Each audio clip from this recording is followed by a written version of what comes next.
MLA-മാരുടെയോ പാർട്ടിയുടെ ഉന്നത നേതാക്കളുടെയോ അറസ്റ്റ് എന്ന് പറയുന്നത് ഒരു രീതിയിലും CPM അനുവദിച്ചു കൊടുക്കാൻ പോലീസ് കയ്യിലുള്ളിടത്തോളം കാലം, അന്വേഷണ സംവിധാനങ്ങൾ കയ്യിലുള്ളിടത്തോളം കാലം അത് അനുവദിച്ചു കൊടുക്കില്ല. ഈ കേരള രാഷ്ട്രീയം എത്രത്തോളം നിലവാരക്കുറവ് കാട്ടാമോ, അധപ്പതിക്കാമോ, അതിന്റെ നെല്ലിപ്പലകയിൽ എത്തി നിൽക്കുന്നു. നോക്കൂ, ഒരു മുഖ്യമന്ത്രിയുടെ ഓഫീസിൽ ആരെല്ലാം വരും കാണാൻ? മുഖ്യമന്ത്രി പൊതുസ്ഥലത്ത് നിൽക്കുമ്പോൾ ആരെല്ലാം ഹസ്തദാനം ചെയ്യും, ആരെല്ലാം ഹാരാർപ്പണം നടത്തും, ആരെല്ലാം ലോഹ്യം പറയാനായി എടുത്തു വരും. അവരെല്ലാം അവരുടെയൊക്കെ ജാതകം നോക്കി, അവരുടെയൊക്കെ മുൻകാല ചെയ്തികൾ നോക്കി നമുക്ക് തീരുമാനമെടുക്കാനാവില്ല.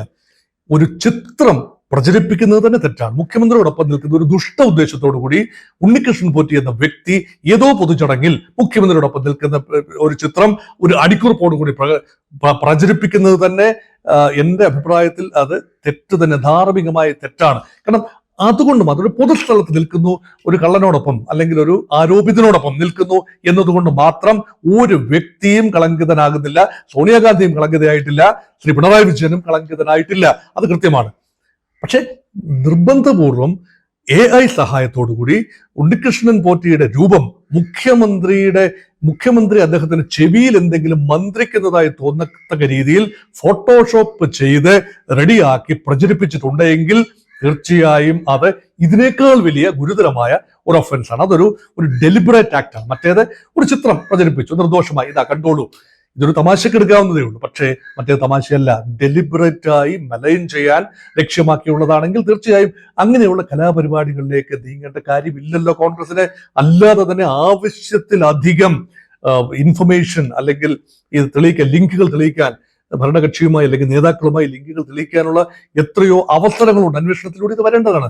സ്പെഷ്യൽ ഇൻവെസ്റ്റിഗേഷൻ ടീമിന്റെ അന്വേഷണത്തിലൂടെ അത് പുറത്തു വരേണ്ടതാണ്. കോടതിയുടെ മേൽനോട്ടമുണ്ട്, ഹൈക്കോടതിയുടെ മേൽനോട്ടത്തിലാണ് നടക്കുന്നത്, സംസ്ഥാന ഗവൺമെന്റിന്റെ നിയന്ത്രണത്തിലല്ല എന്നോർക്കണം. അപ്പൊ അവിടെ ഏറ്റവും പ്രധാനപ്പെട്ട കാര്യം പരമാവധി ബോട്ടിൽ നെക്കുകൾ, റോഡ് ബ്ലോക്കുകൾ സൃഷ്ടിക്കാൻ ഗവൺമെന്റ് ഓഫ് കേരള ശ്രമിക്കും എന്നത് നമുക്ക് മുൻകൂട്ടി അറിയാം. അത് രാഷ്ട്രീയമാണ്, അതിന്റെ പിന്നിൽ രാഷ്ട്രീയമുണ്ട്.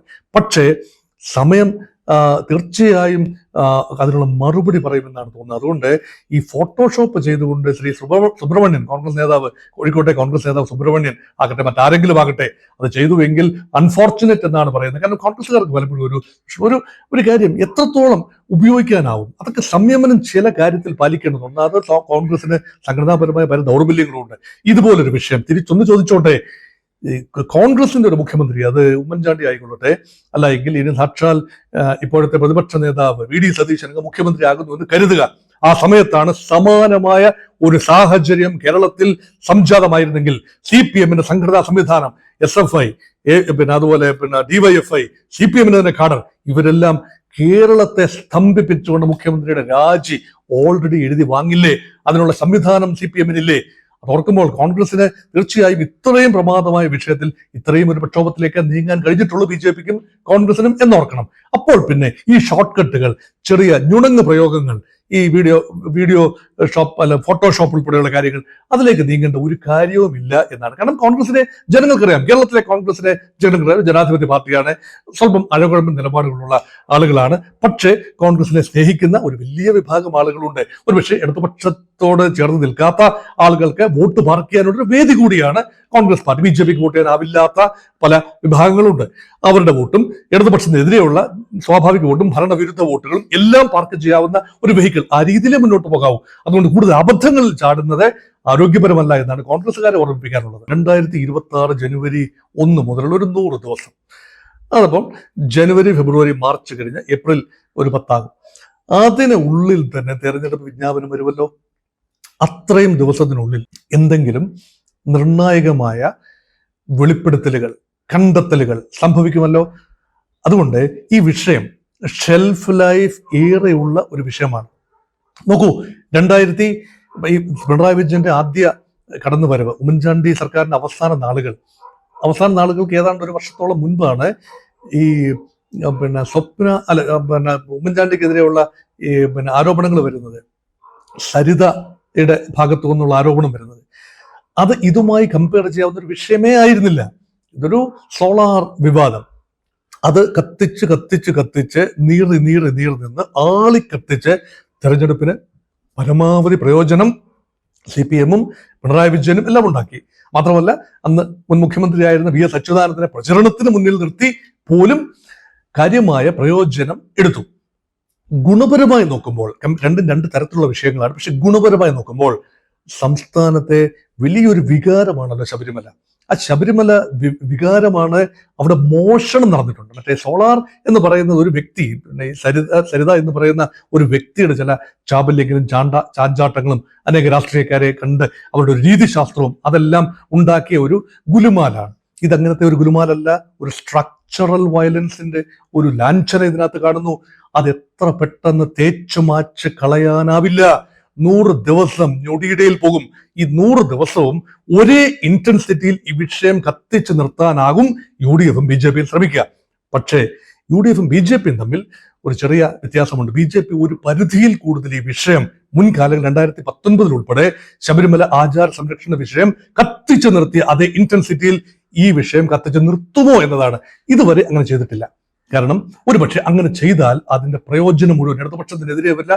വൻപൻ കുത്തൊഴുക്ക്, വൻപൻ വിജയത്തിന്, UDF-ന്റെ അഭൂതപൂർവമായ ചരിത്രത്തിലെ ഏറ്റവും വലിയ വിജയത്തിന് ഒരുപക്ഷെ കാരണമാകാം. തങ്ങൾ പ്രവർത്തിക്കണം, തങ്ങൾ എന്തിന് UDF-ന് നേട്ടം ഉണ്ടാക്കി കൊടുക്കണം. കാരണം ഭരണവിരുദ്ധതയുടെ പാൻ കേരള അടിസ്ഥാനത്തിലെ കൂടുതൽ നേട്ടം തിരുവനന്തപുരത്തിന് പുറത്ത് ഉണ്ടാക്കിയെടുക്കേണ്ടത് കോൺഗ്രസ് ആണ്, അല്ലെങ്കിൽ UDF ആണ്. അപ്പൊ അതുകൊണ്ട് BJP ഒരുപക്ഷെ വെള്ളപ്പൊക്കൊന്നുമില്ല എങ്കിൽ പോലും അവർക്ക് വലിയ ശക്തി സ്വാധീനമുള്ള തിരുവനന്തപുരം പോലെയുള്ള ഇടങ്ങളിൽ, അല്ലെങ്കിൽ അവർക്ക് ജയിച്ചു വരാവുന്ന ഇടങ്ങളിൽ അത് ശക്തമായിട്ട് ഉപയോഗിക്കുകയും മറ്റിടത്ത് അധികം ആളി കത്തിക്കാതിരിക്കുകയും ചെയ്യും. പക്ഷെ കോൺഗ്രസിന് തങ്ങൾക്ക് സംഘടനാ സംവിധാനം അത്ര ശക്തമാണോ? ഇതേ ഇന്റൻസിറ്റിയിൽ 3-4 മാസം കടുപ്പിച്ച് നിർത്താൻ പറ്റും. അതിനുള്ളിൽ വരുന്ന ഈ നേരത്തെ നമ്മൾ സംസാരിച്ച ഫോട്ടോ ഒപ്റ്റിക്സ് ഉൾപ്പെടെയുള്ള ചില കൊച്ചു കാര്യങ്ങൾ, നോൺ ഇഷ്യൂസ് ആണ് അതൊക്കെ. ആ ഇഷ്യൂസിലൂടെയൊക്കെ വഴിതിരിച്ചു വിടാൻ CPM ശ്രമിക്കും. പക്ഷേ തേഞ്ഞു മാഞ്ഞു പോകാൻ ഒരു സാധ്യതയും ഞാൻ കാണുന്നില്ല. ഇപ്പോഴത്തെ നില ഇതിനേക്കാൾ വൻപൻ അഴിമതി വിഷയമോ വല്ലതും വന്നില്ല എങ്കിൽ യഥാർത്ഥത്തിൽ അടുത്ത നിയമസഭാ തെരഞ്ഞെടുപ്പിന്റെ മുഖ്യ അജണ്ട ഈ വിഷയം തന്നെ ആകാൻ എല്ലാ സാധ്യതയും കാണുന്നു. പ്രത്യേകിച്ച് MLA-മാരുടെയോ പാർട്ടിയുടെ ഉന്നത നേതാക്കളുടെയോ അറസ്റ്റ് എന്ന് പറയുന്നത് ഒരു രീതിയിലും CPM അനുവദിച്ചു കൊടുക്കാൻ പോലീസ് കയ്യിലുള്ളിടത്തോളം കാലം, അന്വേഷണ സംവിധാനങ്ങൾ കയ്യിലുള്ളിടത്തോളം കാലം അത് അനുവദിച്ചു കൊടുക്കില്ല. കാരണം അതുവരെ ഡിഫെൻഡ് ചെയ്യും. ഈ ശ്രീ കടകംപള്ളി സുരേന്ദ്രനിലേക്കോ അല്ലെങ്കിൽ മറ്റ് ഉന്നത നേതാക്കളിലേക്കോ അന്വേഷണം ഒരുപക്ഷെ നീണ്ടേക്കാം. പക്ഷേ അറസ്റ്റ് ഉണ്ടാകാനുള്ള സാധ്യത ഇപ്പോൾ കാണുന്നില്ല. അങ്ങനെ ഉണ്ടായിക്കഴിഞ്ഞാൽ അവസാന പ്രതിരോധവും CPM-ന്റെ അവസാന പ്രതിരോധവും പാളാനുള്ള സാധ്യതയാണുള്ളത്. അതുകൊണ്ട് അതിലേക്ക് എത്തി നിൽക്കാത്ത രീതിയിൽ പോലീസ് സംവിധാനത്തിന്റെ എല്ലാ സാധ്യതകളും അതാണ് ഇൻകംബൻസി അഡ്വാൻറ്റേജ്, അവസാന സാധ്യതകളും പരിശോധിക്കും, പ്രയോഗിക്കും എന്ന് തന്നെയാണ് കരുതുന്നത്. പക്ഷേ കോടതി ശക്തമാണ്. സംസ്ഥാന ഹൈക്കോടതി എന്തെങ്കിലും കാര്യമായ ഉത്തരവുകൾ നൽകുകയും എന്തെങ്കിലും രീതിയിലുള്ള പരാമർശങ്ങൾ നടത്തുകയും ചെയ്താൽ അത് വൻപൻ തിരിച്ചടിയാവുകയും ചെയ്യും. അതുകൊണ്ട് ഈ സമയത്ത് എന്തെല്ലാം മറ്റു കാര്യങ്ങൾ പറഞ്ഞാലും, ചിത്രങ്ങൾ, AI ചിത്രങ്ങൾ, എന്തെല്ലാം പറഞ്ഞുകൊണ്ട് അന്വേഷണത്തിന്റെ ഗതി തിരിച്ചുവിടാൻ നോക്കിയാലും, അല്ലെ രാഷ്ട്രീയമായി പ്രതിരോധിച്ചു നിർത്താൻ നോക്കിയാൽ പോലും യഥാർത്ഥത്തിൽ ഹൈക്കോടതി നേരിട്ട് നിയന്ത്രിക്കുന്ന ഒരു അന്വേഷണ സംവിധാനം ഇപ്പോൾ കാര്യമായി മുന്നോട്ട് പോകുന്നു. അവിടെ ഒരു പക്ഷേ അത് പ്രതിരോധിച്ചു നിർത്താൻ ബുദ്ധിമുട്ടാണ്. പക്ഷെ അറസ്റ്റ് അവസാന നിമിഷം വരെ ഒഴിവാകുമെന്ന് തന്നെയാണ് ഞാൻ കരുതുന്നത്. ഇപ്പോൾ നിലവിലുള്ള അറസ്റ്റുകൾക്ക് ഉപരിയായി ചില സൂചനകൾ മാത്രം നൽകിക്കൊണ്ട് അർത്ഥോക്തിയിലായിരിക്കണം ഒരുപക്ഷെ മാർച്ച് ഏപ്രിൽ മെയ് മാസങ്ങളിൽ കേരളത്തിൽ സംസ്ഥാന തെരഞ്ഞെടുപ്പ് നീങ്ങുന്നത്.